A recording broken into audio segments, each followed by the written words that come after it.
আর একটা হাদিসে আছে, ঐতিহাসিক মসজিদে কুবাতে এক সাহাবী নামাজ পড়াতেন।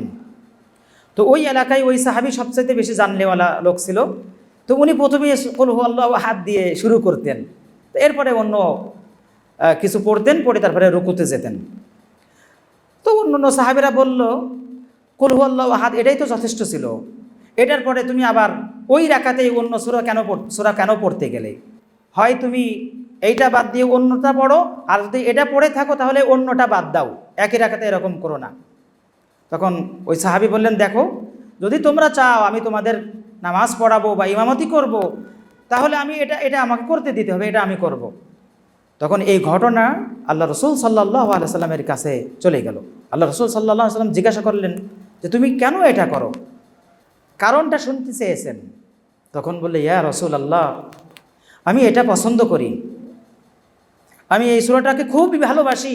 তখন আল্লাহ রসুল সাল্লাল্লাহু আলাইহি সাল্লাম বললেন যে দেখো, এই সূরার ভালোবাসাটাই তোমাকে জান্নাতের কারণ, প্রবেশ করার কারণ হবে। সূরার ভালোবাসাই তুমি জান্নাতে যাবে। সুবহানাল্লাহ।